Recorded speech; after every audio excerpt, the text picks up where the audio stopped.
and I ran out of things to watch. So I had to break down and watch the new Game of Thrones. And it's not that bad. Okay. I watched, I think I'm 3 episodes in. Matt Smith, the guy that played Doctor Who. I like him anyway, and he's a main character. He's like the brother of the king, and kind of does things his own way. They try to make him the funny guy.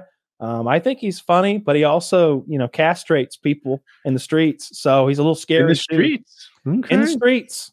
He's a pretty hardcore fella. And then this little blonde girl is kind of the other main character. And I'm okay with that. I like her a lot. I think that like we're fast forwarding in time, already 3 episodes in and several years have passed. So I think they're about to recast her with an older actress, but the little kid did a great job acting. And so far I've liked it. I just feel like they had this little battle that involves dragons and battleships and stuff. And I'm just like, this seems like a minor league thing. Who's our bad guy here? Like, I don't even remember what his name was. He doesn't even have a real name. He's just the crab feeder or something. He's got like a video game title. I just feel like the events are a little small right now, but I'm only 3 episodes in. I like that. Doesn't look like that. We made fun of the helmet, right? That had the bat wings.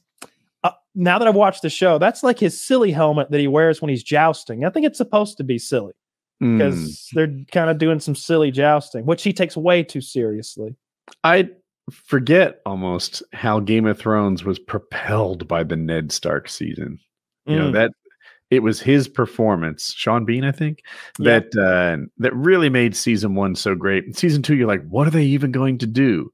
And I know Tyrion, what was his name? The actor, Littlefoot. Okay, Littlefoot, and whoever played Joffrey carried the next season or so. But it's like if that first season didn't have Sean Bean in it, I'm not sure Game of Thrones would have been recognized as the show it was. I think. Look, this is good. This is doing bonkers views. Okay. It's going to be. It's not going to end anytime soon. They're going to do their thing because it's incredibly successful. Again, they're moving time forward. The Lannister that we met is this guy named Jason Lannister. I recognize the actor, but I wouldn't know his name. I think maybe he was in 300 or something like that. But I liked him immediately. And they're framing him as such a douchebag. But I'm just like, nah, that's cool. He's bragging, but he's bragging about some real shit. He's like, he meets the main character and he's like, my name's Jason Lannister. I'm from Casterly Rock. I own it. It's and they're there for like a big hunt, and he's like, "Yeah, this is fine hunting land. Believe me, a kingly forest. The best hunting, of course, is Casterly Rock in our wood." And they're like every time something comes up, he brags about a thing he has, but it'll be like, well, I do, of course, have the most gold in existence. I own it, because I'm me. And he's trying to like be nice to this girl, and she's just not having it. And I'm like, I think she'd swoon for the gold. I think I am. I want to suck Jason Lannister's dick. He's got a twin brother. I'll let them both get on board if I could be part of that stuff. It seems like he's a cool character, and I hope there's more of him. I guess I like the show. I don't love it, but I like it, and I'm going to continue to watch it. I didn't watch all there was available. I think there's 4 or 5 episodes or something. There's lots of dragons. There's lots of I've seen some people get burnt alive. Again, saw a man get castrated randomly, wasn't prepared for it. And there's been a lot of like bitching and moaning about how much it sucks to be a girl and a woman. But I'm okay with that too, because it kind of does in this time. There's a part where king needs a new wife, and they're like, a king needs a new wife, and they're like, I'm making up a name. Jana, she'd be perfect. And they break it down. The bloodline is this. The father has that. She's beautiful. And he's like, and then the king goes, she's 12. And the guy goes, she'll mature, my grace. and so he meets her, and she's this cute little 12-year-old girl. And she's like, I'll give you good heirs, my lord, and I'll be faithful, blah, blah, blah. And he's like, is that what your father told you to say? He's like, yeah. He's like, what did your mother tell you? She's like, that I wouldn't have to bed you until I was 14. And he's like, even him, he's like, like even the man who lives in these times is like, fuck. This is too much. Like, but everybody's like, no, my lord, take the child. Like everybody's like, that's the right thing to do. And they're shaming him. They're shaming him for not wanting to marry the child. It's pretty cool. I like it. I like the show. I like the little girl. Little girl's kind of a badass. You know, she's got her own dragon. They all have dragons. No, the 12-year-old has no like cool factor. She's just a womb prop. But our main character, who's the princess, I'm getting into a little bit of like light spoilers here, but the whole issue is that the king doesn't have a son. He needs an heir. And who are we going to pick for the heir? The king's brother, of course, wants. He's like, hey, either you make a son or it's me. And the king is like, either I make a son or my daughter, whichever one is convenient at the moment. And his daughter's left floating there in the middle, like, am I the queen or not? Maybe. And so it's pretty awkward as far as that goes. But it's fun. I do see why it's tough to be a girl now that you're laying it out like that. But my knee-jerk reaction was, name a time in history when being a beautiful woman was hard. I mean, it depends on your version of hard. Look, it's never been harder to be pretty than it was to be ugly. I guess there's sometimes, but not as a rule. In general, if you're ugly, it is going to be harder than if you're pretty. Yeah, in general. But and I think there's even a discussion in the episode, one of the episodes where someone tells the girl, I think Jason Lannister tells her, everybody would kill to be you. She's like, not if they could be me. And I'm thinking, like, you're a princess. You rode here on a dragon.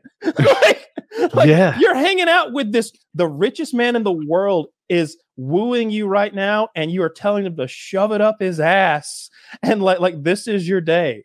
Like it's a little hard to feel sorry for her that she can't cement her reign, because it seems like being a princess is pretty sick. Yeah. So yeah, I'm having a hard time like feeling like there's any like real threat or scary thing in this universe that we can't handle, because when the chips are down, everybody's a badass and everybody has a dragon. Lord of the Rings is out now too, right? I won't watch that one. Because it doesn't have the Silmarillion lore? Oh no, I'm just racist. Okay. No, it's a bunch of things. It's not Little Mermaid. It doesn't look good to me. I have no problem with the Mermaid. I'll probably watch Little Mermaid. No, I have a bigger issue with the Mermaid. I don't know. Like, if Winnie the Pooh came back as a brown bear, it'd be like, he had a very distinctive look. It was part of the Smokey whole the Bear's gig. He starts horning in on the fire business, then I'm gonna call foul. That's a yellow man taking a brown man's job. If fucking Kevin Spacey played Muhammad Ali, I'd be like, no, we have to pay some sort of homage as to what this character is supposed to look like. Mel Gibson's going to play Martin Luther King next year. You saw that, right? Right? I did see that, yeah. I don't mind there being black dwarves and like fantasy characters in there. Yeah. But what's weirder is when there's only one. Like, are we to believe that it's just one guy and the entire Hobbit Shire is like, you're like, why'd you just throw one guy in? Like, he doesn't have a family. There's nobody else. It's just because in reality, if he were truly this aberration, this dark elf, everyone would in a non-offensive way be like, tell me, sir, what land do you come from where there's dark as ebony? like they would just be curious, right? And he'd be like, I come from the dark isles of the west side. like he would, all my folk are dark of skin. Like, I'd love that. If you told me that, I'd be like, cool. But when there's just one random black dwarf like hanging out or something, I'm just like, where's his people? Did they like rescue him from or were the black elves and the white dwarves at war with one another, and then they rescued a black one? Like, tell me the story.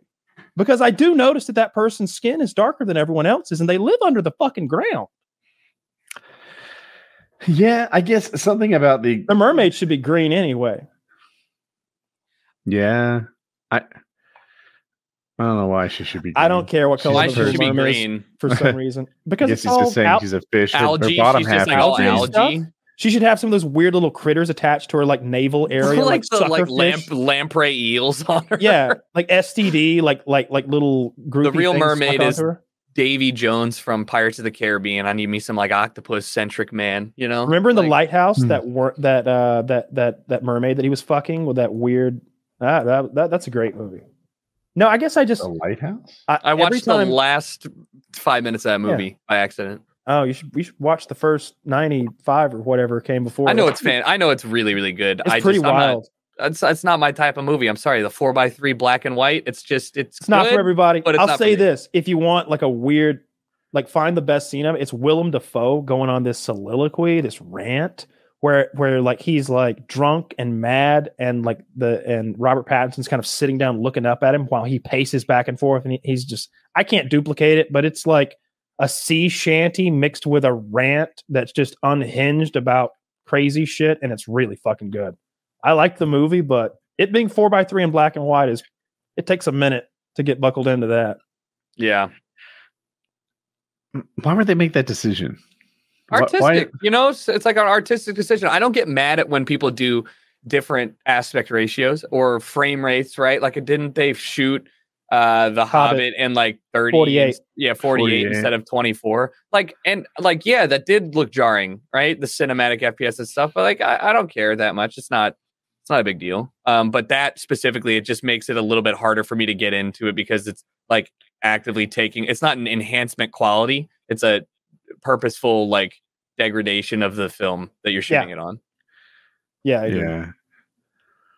Oh, but what was I going to say other than, I won't watch Lord of the Rings though. I just won't. I don't think it's going to be very good. Like the fan reception seems bad. It seems like it's a story about, I keep seeing the Black Dwarf Queen and an angry black woman. Her face is always like real mean in the camera. Does the queen have a beard? No, not really. No. And then I keep seeing like Galadriel all mean faced all the time. And it's like, it just seems like it's about a bunch of angry women. And then there's that one little munchkin faced guy. And so I guess I'm just not interested in what they're selling. And the fan reception seems to be mixed at best. So I'm really hoping they fail. That'd be cool. They spent all that money.